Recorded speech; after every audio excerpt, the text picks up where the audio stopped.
Now, I first heard this tale many years ago, decades and decades ago, in a small town called Ntomikorobugu, which is just outside of the capital city of Bamako in the country of Mali in West Africa.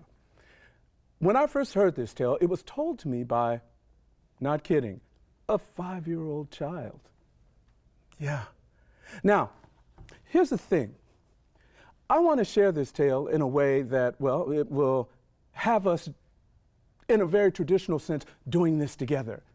Because, well, in Africa, everything is communal. So I'm going to teach you a few words in the language of Bamana that you heard me singing, and then I'm going to want you to sing back. So listen carefully. It sounds like this. It goes, Ye Jalia. Yes, I want you to repeat the words back one more time. Ye Jalia. Alaleka. Jalia da. Okay, now I'm gonna put the words together, and when I put them together, I want you to sing them back, right? Here's what it sounds like when I sing them, when I put them together. Now listen, after me, I'll point to myself and then I'll point to you. Here we go. Ye Jalia.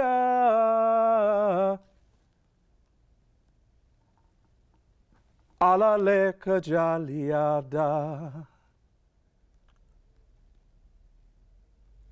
That's what I wanted. Now, let's jump into this and enjoy this tale.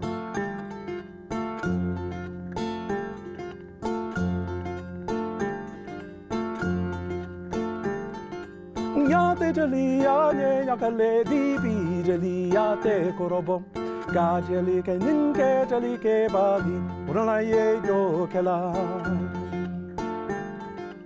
ambia sinana ambia sinana kumbemba jali muzanin jale kelu ambia sinana bula bula julula ibola bula kora jaluma ambia sinana kumbemba jali muzanin jale kelu ambia sinana. Okay, after me, that song I taught you, after me. Ye jalia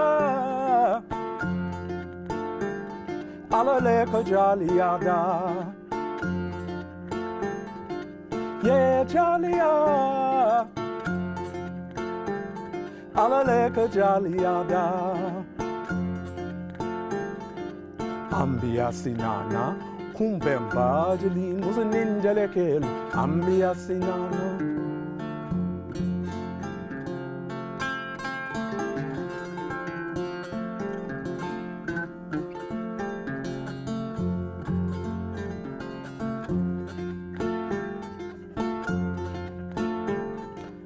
Going back in time, way before Once Upon a Time, before anyone knew about that thing called Once Upon a Time, there was a small village situated between a river and a baobab forest. This small village, annually, they would make sacrifices to the great snake, Miniyamba. Now, to call Miniyamba a snake might be a mistake because, well, this snake was the size of a whale, and its body extended for miles and miles. And it lived in the dark baobab forest. And it only came out once a year.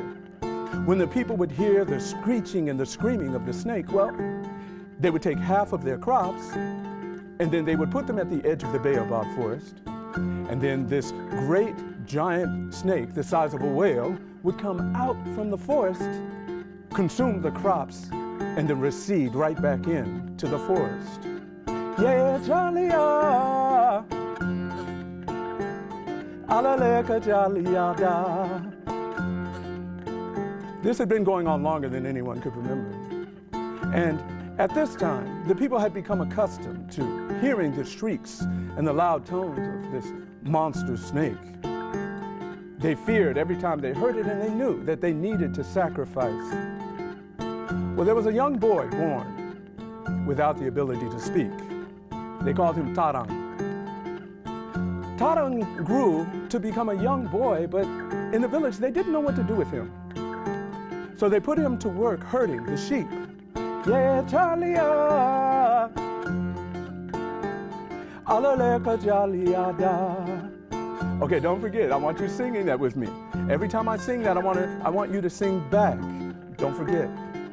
Ambia sinana, humbemba jeli musaninjalekelu, ambia sinana. So Tarang's job, the young boy who could not speak, his job was, well, to go out and to herd the sheep. They gave Tarang a bell in case anything would happen so that he could ring the bell because, well, he couldn't speak. And if he rang the bell, the people in the village, they would come running to see what was wrong. One day, Tarang was tending to the sheep as he had always done when one of them broke loose from the flock and headed straight to the Baobab forest. Tarang was frightened, but he chased the sheep. He chased it into the Baobab forest. And when he entered this dark Baobab forest, he caught the sheep, and at the moment that he caught the sheep, he looked up, and staring down at him was the giant snake, Miniamba. Tarang's heart began to beat fast. He held on, he clutched the sheep, and all he could think, because he could not speak, all he could think was, please, don't.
And it was at this point that Tarang heard the people from the village calling his name. Tarang, Tarang, where are you? Night had come, and he was missing from the flock. Yeah, Jalia, alaleka Jaliada. Tarang, he exited the forest accompanied by the giant snake Miniamba, and when the people saw him, the people were frightened. They froze. They saw this young boy standing next to this giant snake, Miniamba, who they had been sacrificing to all of these years. And so that they would not be afraid, Tarang began to pet and caress Miniamba's sides. The people saw that Miniamba was not a beast to fear. No. Now, every day that Tarang returned, he and Miniamba would spend the days together while he tended the sheep, and they would talk.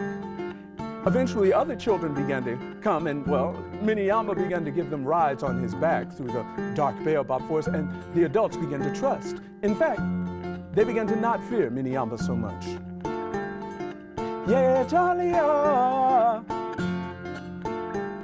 alaleka Jaliada. They began to not fear Miniamba so much. In fact, the next year when it came time for the sacrifice, they did not give half of their crops. They only gave a quarter of their crops.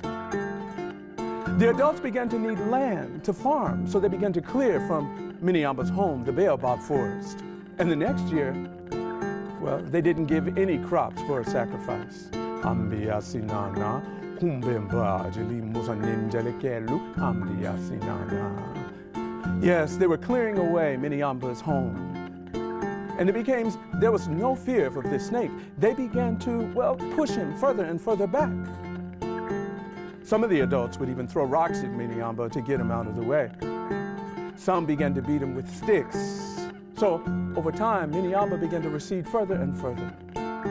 Until finally, Miniamba explained to his friend Tarang that he had to leave. He couldn't take this treatment. Tarang was weeping, but Miniamba taught him a song that if he ever needed him, he could sing this song, and that Miniamba would return to help his friend. But Tarang explained, I can't speak. I can't speak. How can I sing a song? And Miniamba just told him, try.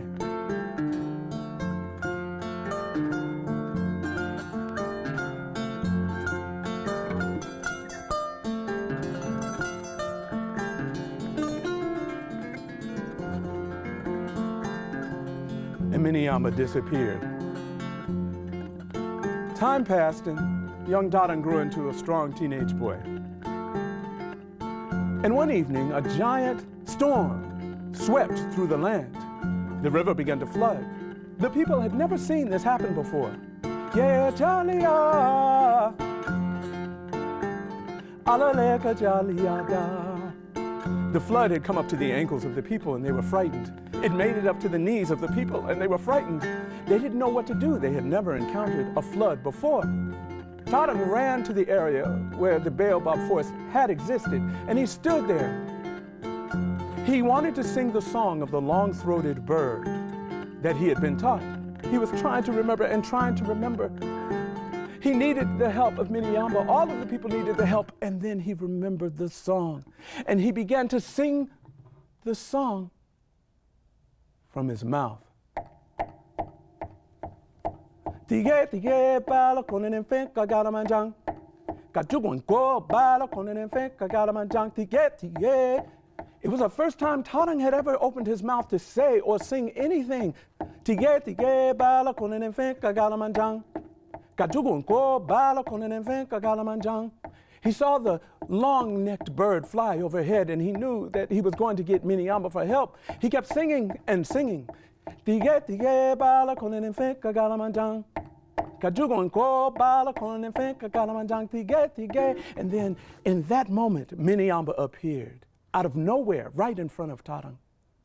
He communicated, and he told Tarang, I will save you and your village.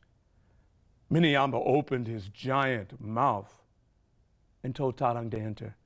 The people from the village, they saw the young boy enter the mouth of Miniamba, and they stopped. Tarang could yell now, come, come, he is here to save us. And little by little,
yeah, Jalia, alaleka Jaliada. Ambia sinana, kumbemba jili musanenjelekelu, ambia sinana. Tarang and Miniamba were able to remain friends. And over the years, their friendship grew. to the point where Tarang was able to teach all the villagers the song. So when they approached for sacrifice, now they would sing the Tige Tige song.